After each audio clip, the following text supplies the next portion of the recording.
Breaking news Rajanna సిరిసిల్లలో జరిగిన ఒక దారుణమైన సంఘటన. మల్లవ్వ అనే ఒక మహిళను మనోజ్ అనే వ్యక్తి అతి దారుణంగా కిరాతకంగా తన తలని తన కాలుని నరికి చంపేసిన ఘటనలో రీసెంట్ గా ఆ కేసుకు సంబంధించి మరొక విషయం వెలుగులోకి రావడం జరిగింది. గతంలో మనోజ్ ఒక పెద్ద రౌడీ షీటర్.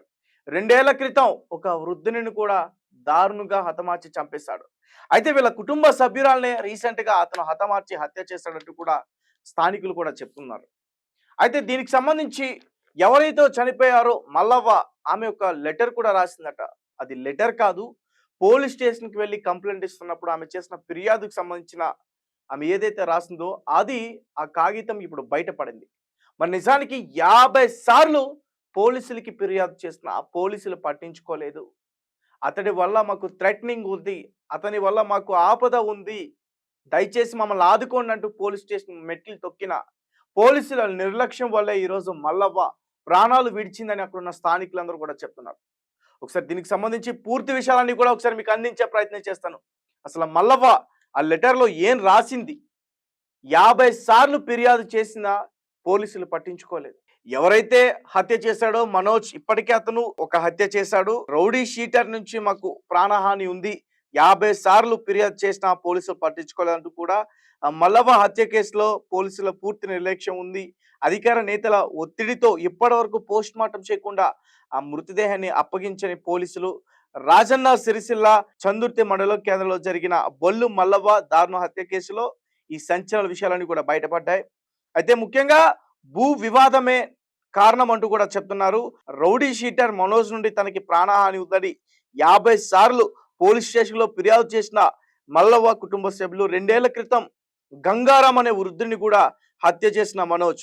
అయితే మల్లవ్వ పోలీస్ స్టేషన్లోకి ఫిర్యాదు చేసినప్పుడు అసలు ఆ లెటర్లో ఏం రాస్తుంది ఒకసారి దాన్ని పూర్తిగా మనం చదివే ప్రయత్నం చేద్దాం. మా సొంత ఇంటి స్థలాన్ని ఆక్రమించి మాకు ఇవ్వవలసిన డబ్బులు ఇవ్వకుండా ఇష్టం వచ్చినట్లు బూతులు తిడుతున్న మా బావ కూతురుపై చర్యలు తీసుకుని మాకు న్యాయం చేస్తారని మేము కోరుకుంటున్నాం. పై విషయం గురించి తమరికి విన్నపించుడు ఏమనగా, నేను బొల్లు మల్లవ్వ, భర్త రాజయ్య, మా గ్రామం చందుర్తి, వ్యవసాయం చేస్తూ ఉంటారు. నా భర్త తోడబుట్టిన అన్న అయిన బొల్లు మల్లయ్య 4 సంవత్సరాల క్రితం అనారోగ్యంతో మృతి చెందాడు. మా బావ బ్రతికి ఉన్నప్పుడు మా అత్తమామలు ఆస్తిని పంపకాలు చేసుకున్నాం. మా బావ మల్లయ్య బ్రతికి ఉన్నప్పుడు పాత ఇంటిని చదును చూసి భూమిని కొరిచి చెరో 2 గుంటల భూమిని పంచుకున్నాం. మా బావ వాళ్ళ భూమిలో ఇల్లు కట్టుకోవడం జరిగింది. నాకు వచ్చిన 2 గుంటల భూమి ఖాళీగా ఉండడం జరిగింది.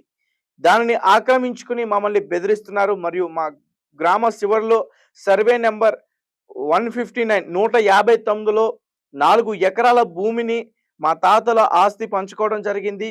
చెరో 2 ఎకరాల భూమి వచ్చింది. ఇట్టి భూమిని చదును చేయుటకు 5 లక్షలతో ఖర్చు అయ్యింది.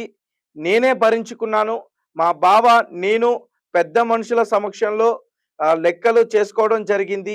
సో మల్లవ్వ రాసిన ఆ లెటర్ అంతా కూడా ఇప్పుడు బయటపడింది. సో పోలీసుల యొక్క నిర్లక్ష్యం కారణంగానే మల్లవ్వ చనిపోయిందంటూ కూడా వాళ్ళ కుటుంబ సభ్యులు కానీ అక్కడ ఉన్న స్థానికులు కానీ వాళ్ళందరూ కూడా తెలియజేస్తున్నారు. ఈ లెటర్ 2 పేజెస్ ఉన్నాయి. నేను మొదటి పేజ్ మాత్రమే చదివి వినిపించే ప్రయత్నం చేశాను. అయితే మిగతాదంతా కూడా వాళ్ళ ఆస్తుల విషయానికి, వాళ్ళ కుటుంబానికి సంబంధించిన విషయాలన్నీ కూడా అందులో ఉన్నాయి. ఏదేమైనప్పటికీ మల్లవ్వ 50 సార్లు పోలీస్ స్టేషన్కి తిరిగినా, ఫిర్యాదు చేసిన పోలీసుల నిర్లక్ష్యం వల్లే పట్టించుకోకుండా ఈరోజు ఒక రౌడీ షీటర్ చేతిలో, మనోజ్ అనే ఒక వ్యక్తి చేతిలో మరణించిందని అక్కడ స్థానికులు చాలా మంది కూడా గొడవ చేసే ప్రయత్నం చేస్తున్నారని, ముఖ్యంగా పోస్ట్ మార్టం చేయకుండా బాడీని ఇంకా ఆ మృతదేహాన్ని మాకు అప్పగించట్లేదు. స్థానిక ఎమ్మెల్యే అక్కడున్న పెద్దల ఒత్తిడితోనే పోలీసులు ఈ రకంగా ప్రవర్తిస్తున్నారంటూ కూడా వాళ్ళు తెలియజేస్తున్నారు.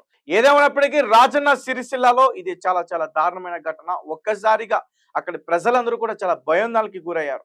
ఒకవేళ పోలీసులు పట్టించుకుని ఉంటే మల్లవ్వ బ్రతికి ఉండేదని కూడా చాలా మంది చెప్పే ప్రయత్నం చేస్తున్నారు. ఒకసారి మనం లెటర్ కూడా చూడొచ్చు. 29/11/2024లో ఆమె పోలీసులకి ఒక లెటర్ రాయడం జరిగింది. విన్నపం తెలియజేసే ప్రయత్నం అయితే జరిగింది. కానీ వాళ్ళ నిర్లక్ష్యం వల్ల ఈరోజు మల్లవ్వ చనిపోయిందంటూ కూడా అక్కడ ఉన్న స్థానికులైతే తెలియజేస్తున్నారు.